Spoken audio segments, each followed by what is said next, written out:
ओम शांति 31/12/2024 अव्यक्त मुरली। इस वर्ष के आरंभ से बेहद का वैराग्य इमर्स करो, यही मुक्ति धाम के गेट की चाबी है। आज नव युग रचता बाप दादा अपने बच्चों से नव वर्ष मनाने के लिए, परमात्मा मिलन मनाने के लिए, बच्चों के स्नेह में अपने दूर देश से साकार वतन में मिलन मनाने आए हैं। दुनिया में तो नव वर्ष की मुबारक एक दो को देते हैं, लेकिन बाप दादा आप बच्चों को नवयुग और नए वर्ष की दोनों की मुबारक दे रहे हैं। नया वर्ष तो एक दिन मनाने का है, नवयुग तो आप संगम पर सदा मनाते रहते। आप सभी भी परमात्मा प्यार की आकर्षण में खिंचते हुए यहाँ पहुँच गए हो, लेकिन सबसे दूर देश से आने वाला कौन? डबल विदेशी। वह तो फिर भी इस साकार देश में ही है, लेकिन बाप दादा दूर देशी कितना दूर से आए हैं, हिसाब निकाल सकते हैं कितने माइल से आए हैं। तो दूर देशी बाप दादा चारों ओर के बच्चों को, चाहे सामने डायमंड हॉल में बैठे हैं, चाहे मधुबन में बैठे हैं, चाहे ज्ञान सरोवर में बैठे हैं, गैलरी में बैठे हैं, आप सबके साथ जो दूर बैठे देश विदेश में बाप दादा से मिलन मना रहे हैं। बाप दादा देख रहे हैं, सभी कितने प्यार से दूर से देख भी रहे हैं, सुन भी रहे हैं। तो चारों ओर के बच्चों को नवयुग और नए वर्ष की पदम गुना मुबारक हो, मुबारक हो, मुबारक हो। बच्चों को तो नवयुग नयनों के सामने है ना, बस आज संगम पर है, कल अपने नवयुग में राज्य अधिकारी बन राज्य करेंगे। इतना नज़दीक अनुभव हो रहा है। आज और कल की ही तो बात है, कल था, कल फिर से होना है।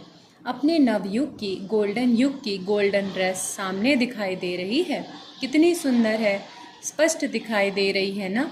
आज साधारण ड्रेस में है और कल नवयुग की सुंदर ड्रेस में चमकते हुए दिखाई देंगे। नव वर्ष में तो एक दिन के लिए एक दो को गिफ्ट देते हैं, लेकिन नवयुग रचता बाप दादा ने आप सबको गोल्डन वर्ल्ड की सौगात दी है, जो अनेक जन्म चलने वाली है। विनाशी सौगात नहीं है, अविनाशी सौगात बाप ने आप बच्चों को दे दी है। याद है ना, भूल तो नहीं गए हो ना? सेकंड में आ जा सकते हो, अभी अभी संगम पर, अभी अभी अपनी गोल्डन दुनिया में पहुंच जाते हो कि देरी लगती है? अपना राज्य स्मृति में आ जाता है ना। आज के दिन को विदाई का दिन कहा जाता है और 12 बजे के बाद बधाई का दिन कहा जाएगा। तो विदाई के दिन, वर्ष की विदाई के साथ साथ आप सब ने वर्ष के साथ और किसको विदाई दी?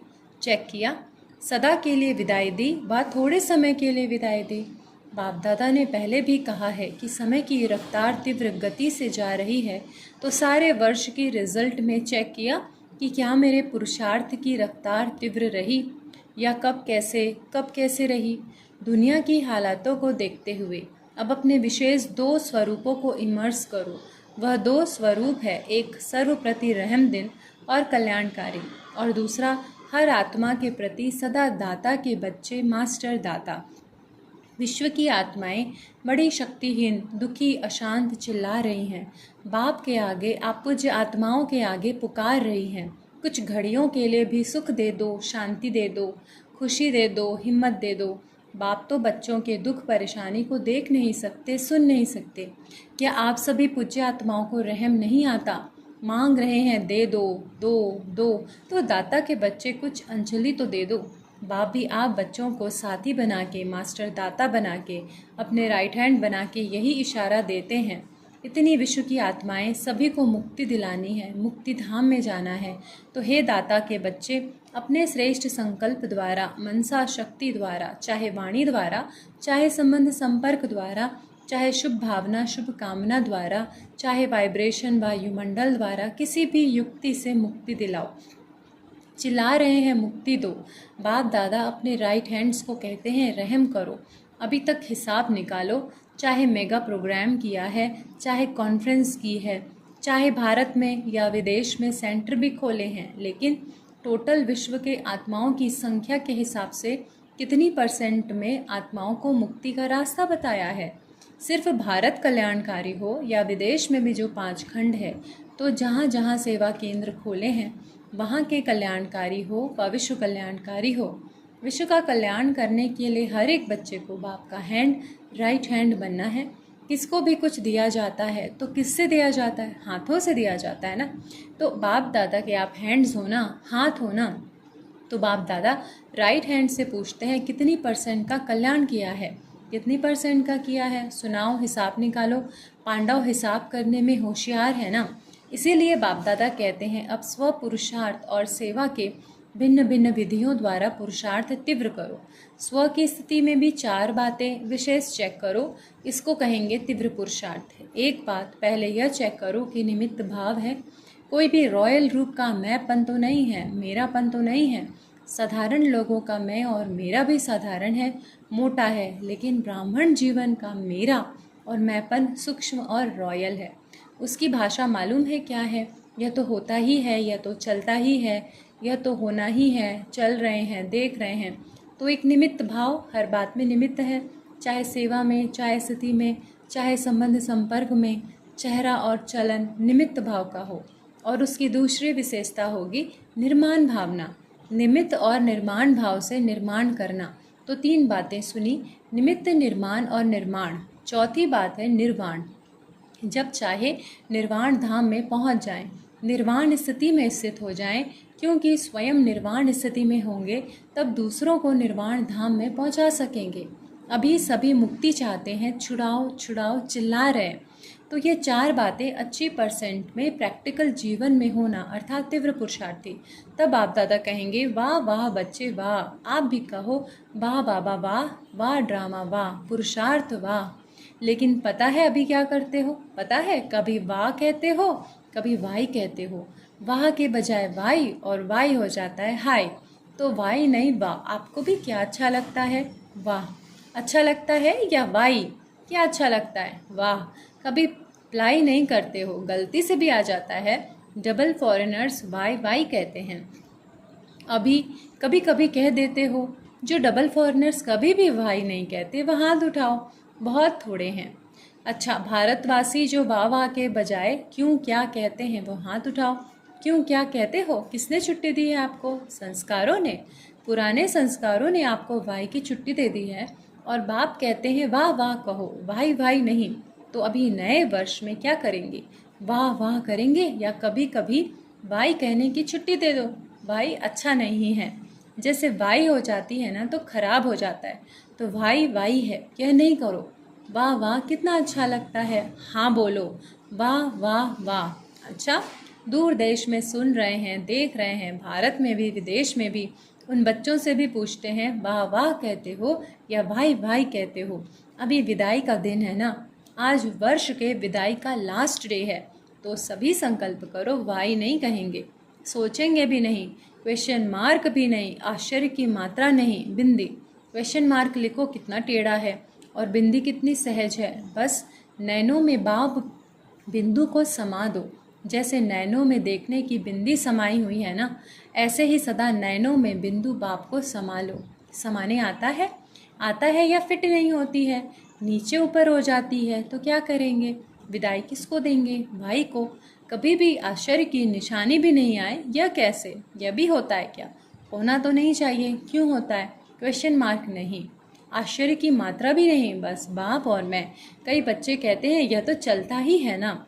बाप दादा को बहुत रमणीक बातें रूह रिहान में कहते हैं, सामने तो नहीं कह सकते हैं ना, तो रूह रिहान में सब कुछ कह देते हैं। अच्छा, कुछ भी चलता है, लेकिन आपको चलना नहीं है, आपको उड़ना है, तो चलने की बातें क्यों देखते हो, उड़ो और उड़ाओ। शुभ भावना शुभ कामना ऐसी शक्तिशाली है जो बीच में सिर्फ वाही नहीं आवे, सिवाय शुभ भावना शुभ कामना के।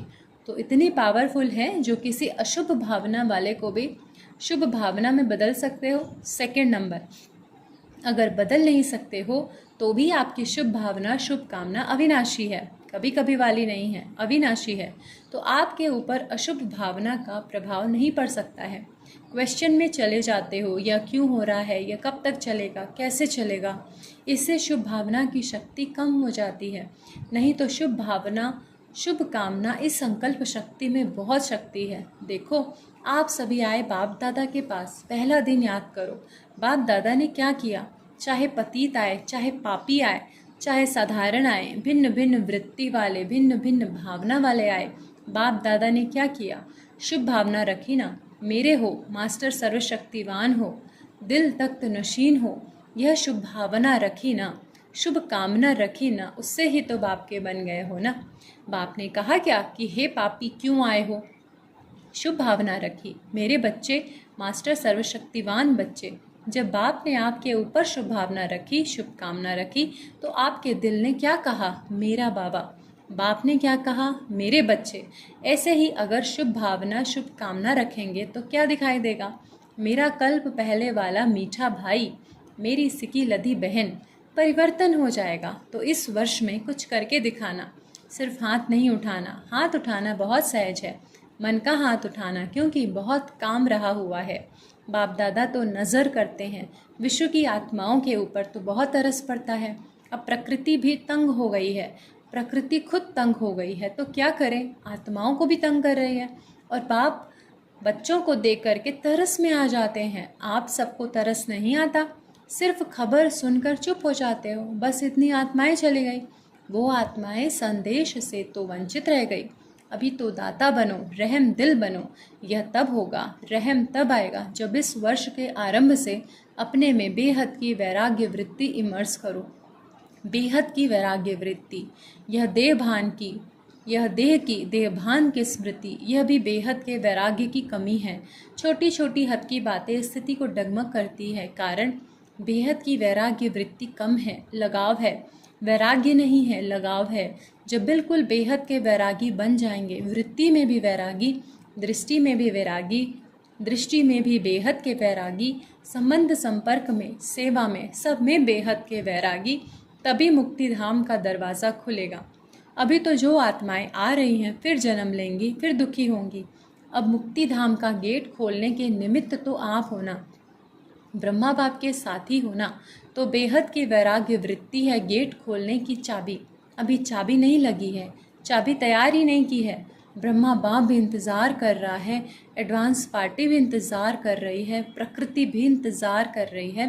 तंग हो गई है बहुत, माया भी अपने दिन गिनती कर रही है। अभी बोलो, हे मास्टर सर्वशक्तिवान, बोलो क्या करना है? इस वर्ष में कोई नवीनता तो करेंगे ना? नया वर्ष कहते हैं तो नवीनता तो करेंगे ना? अभी बेहद के वैराग्य की मुक्ति धाम जाने की चाबी तैयार करो। आप सभी को भी तो पहले मुक्ति धाम में जाना है ना। ब्रह्मा बाप से वायदा किया है, साथ चलेंगे, साथ आएंगे, साथ में राज्य करेंगे, साथ में भक्ति करेंगे। तो अभी तैयारी करो, इस वर्ष में करेंगे कि दूसरा वर्ष चाहिए? जो समझते हैं इस वर्ष में, अटेंशन प्लीज़, बार बार करेंगे, वह हाथ उठाओ, करेंगे।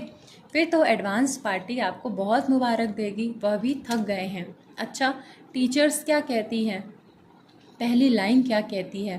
पहले तो पहली लाइन के पांडव और शक्तियाँ जो है वो हाथ उठाओ।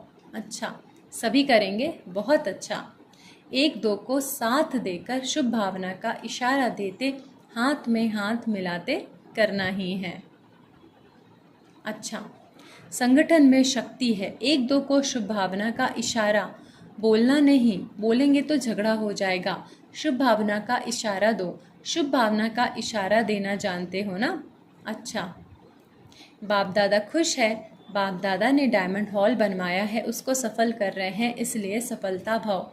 हर सेकंड को, हर संकल्प को, हर बोल को, हर कदम को, हर वस्तु को सफल करो और सफल कराओ।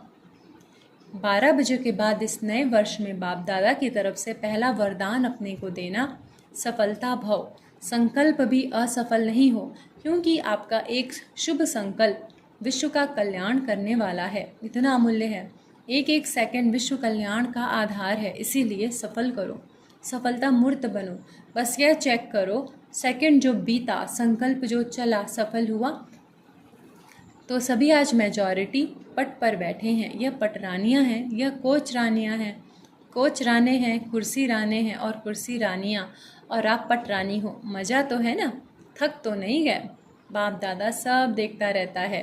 अच्छा, रात्रि 12 बजे के पश्चात बाप दादा ने सभी बच्चों को नए वर्ष 2005 की बधाइयाँ। चारों ओर के सभी सिकी लदे लाडले दिल तख्त नशीन स्वराज्य अधिकारी बच्चों को नए वर्ष और नवयुग की बधाइयाँ हो, बधाइयाँ हो, बधाइयाँ हो। सदा ही इस वर्ष में सबको बधाइयाँ देनी है और बधाइयाँ लेनी है।